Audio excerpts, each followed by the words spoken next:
దీనికోసం 5 ప్రాంతాల్లో 5 Ratan Tata innovation hubs కూడా పెడుతున్నాను. అక్కడుండే పారిశ్రామికవేత్తల్ని, వెంచర్ క్యాపిటలిస్టుల్ని, మెంటర్స్ కూడా తీసుకొచ్చి మీరు ఏ విధంగా చేయాలనో మీకు నేర్పించడానికి ముందుకు పోతున్నానని చెప్పి కూడా నేను మీకు తెలియజేస్తున్నా. తమ్ముళ్ళు, నిన్నే మీరు చూశారు, ఒకప్పుడు ఈ గవర్నెన్స్ అన్నాం, ఈరోజు వాట్సాప్ గవర్నెన్స్కి వచ్చాం.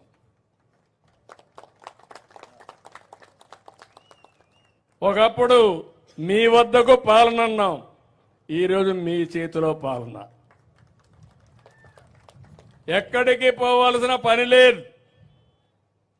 మీకు నేటివిటీ సర్టిఫికేట్ కావాలి, మీ మెసేజ్లో మన మిత్ర ఒకసారి అప్రోచ్ అయ్యి మీరు పెడితే మళ్ళా తిరిగి మీకు డేట్ ఆఫ్ బర్త్ ఇవ్వాలన్నా, మార్క్ షీట్ ఇవ్వాలన్నా, తిరుపతిలో దర్శనం కావాలన్నా, శ్రీశైలం దర్శనం కావాలన్నా, లేకుంటే కనకదుర్గ టెంపుల్ అర్చన చేయాలన్నా, ఆర్టీసీ బస్సులో సీటు కావాలన్నా ఈ ఫోనే సరిపోతుంది. ఇంకెక్కడికి పోయే పని లేదు.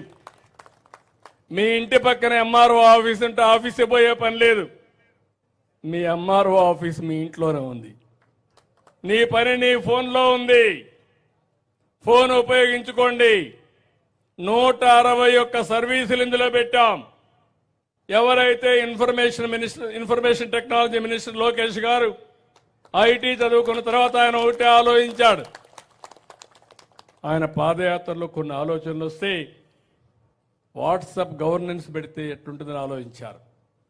మీరందరూ కూడా మీ ఇంట్లో వాళ్ళందరూ వాట్సాప్ పెట్టుకుంటారు. మీ కులానికి సంబంధించిన నాయకులందరూ వాట్సాప్ పెట్టుకుంటారు. మీ స్నేహితులందరూ వాట్సాప్ పెట్టుకుంటారు. అంటే 10 మంది కలిసి ఎప్పటికప్పుడు మెసేజ్లు ఇవ్వాలంటే ఇచ్చుకుంటారు. ఇప్పుడు నేను ఆలోచించింది, రాష్ట్రంలో మీ అందరికీ సేవలు అందించడానికి వాట్సాప్ను ఉపయోగించి రేపు ఎవ్వరికీ ఇబ్బంది లేకుండా ఏ పని కావాలన్నా మీకు చేసే కార్యక్రమానికి శ్రీకారం చుట్టాం. అది 161తో ప్రారంభమైంది. భవిష్యత్తులో ఇంకా అన్ని సేవలు కూడా మీకు ఇస్తామని చెప్పి కూడా నేను మీకు తెలియజేస్తున్నా. కాబట్టి ఇవన్నీ కూడా మీరు ఒకసారి చూస్తే 7 నెలల్లోనే మనం ప్రారంభించాం. ఈ 7 నెలల్లో ఇవన్నీ చేసి మనం ముందుకు పోయాం. అందుకే నేను మిమ్మల్ని అందరినీ ఒకటే కోరుతున్నా, 5 ఏళ్లు నష్టపోయాం, 20 సంవత్సరాలు ఎన్నికెళ్ళిపోయే పరిస్థితికి వచ్చాం. ఈరోజు మనం గుర్తుపెట్టుకోవాల్సింది, ఇవన్నీ జరగాలంటే మీరు కూడా అడ్డదారిలో ఆలోచిస్తే మనం అనుకున్న డెస్టినేషన్కి చేరం.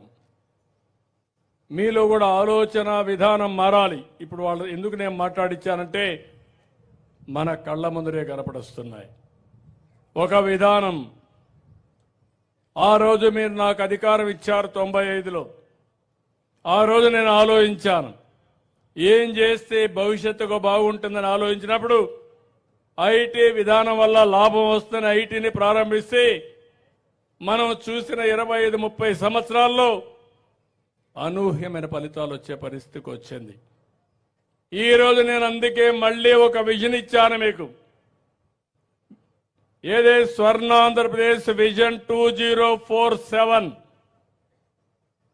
2047కి రాష్ట్రంలో పేదవాళ్ళనే మాటే ఉండకూడదు. ఆర్థిక అసమానతలు తగ్గించాలి. మీ ఆదాయాన్ని, తలసరి ఆదాయం చూస్తే 55 లక్షలు కనీసం ఉండాలనుకుంటున్నా. 1-2 రూపాయలు కాదు, 55 లక్షల రూపాయలు తలసరి ఆదాయం. ఇది సాధ్యమా అంటే సాధ్యమనే చెప్తున్నా. దీనికి కావాల్సింది సంవత్సరం 15% అభివృద్ధి సాధించాలి, గ్రోత్ పెరగాలి. 14-19లో 13.5% పెరిగాం. తర్వాత వచ్చిన ప్రభుత్వంలో 10 కంటే తగ్గిపోయాం. నిన్నొచ్చిన మళ్ళీ ఒక సంవత్సరంలోనే 12.94% పెరిగాం. నేను అదే ప్రణాళిక తయారు చేశాను. రేపు రాబోయే 24